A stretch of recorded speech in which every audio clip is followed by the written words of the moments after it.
places with ICT equipment in laboratories, wards, pharmacies, and offices.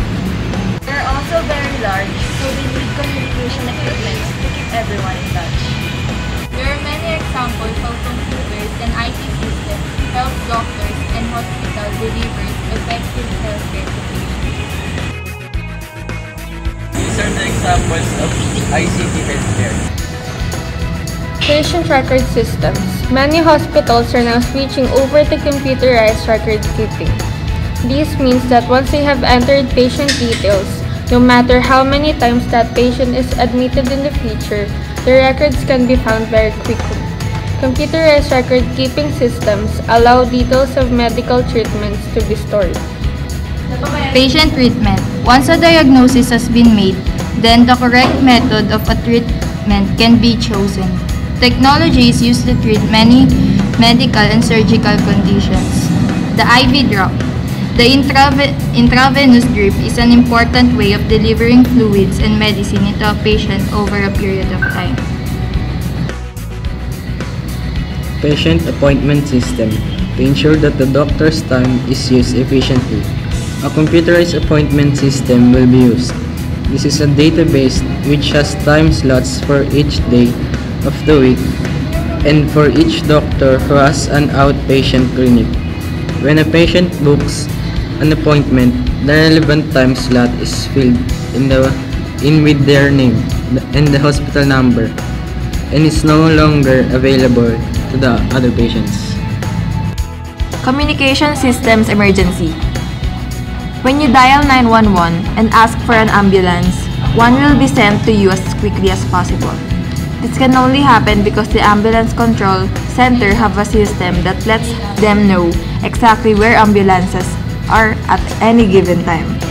Ambulances use GPS satellite navigation systems to locate places and drive to emergency calls quickly. This can be a great help, especially if a crew isn't familiar with an area. Communication in the hospital. Doctors and nurses need to be told to respond unexpectedly to some problem, and so it is vital that a communication system is in place to do that. Mobile phones are usually banned within a hospital because they may interfere with the delicate medical equipment.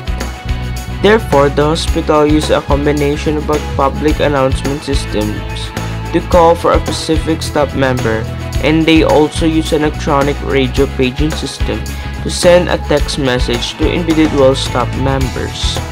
Computerized prescriptions. When a prescription needs to be written for a patient, many doctors will now use a computer rather than writing it by hand. This has many benefits, the main one being that the name of the drug and dosage are easy to read.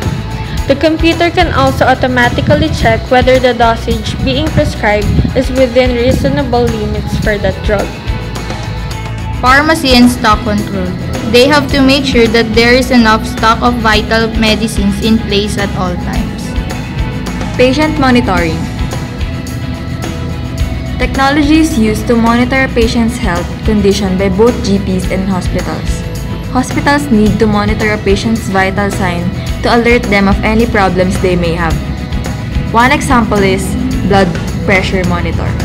This can take readings at preset intervals, anything from 1 minute to a few hours. Not only does it check a patient's blood pressure, it can also measure their pulse and respiration rate. Electrocardiography. This measures electrical activity generated by the heart. It can be used for diagnosis to find out if a patient has a heart problem. Blood oxygen monitor.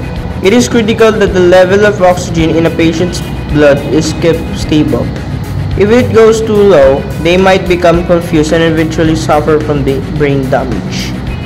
If doctors are concerned that a patient has a condition which might lead to low blood oxygen levels, they can attach a monitor to the patient's fingers, which measures the amount of oxygen being carried in the capillaries.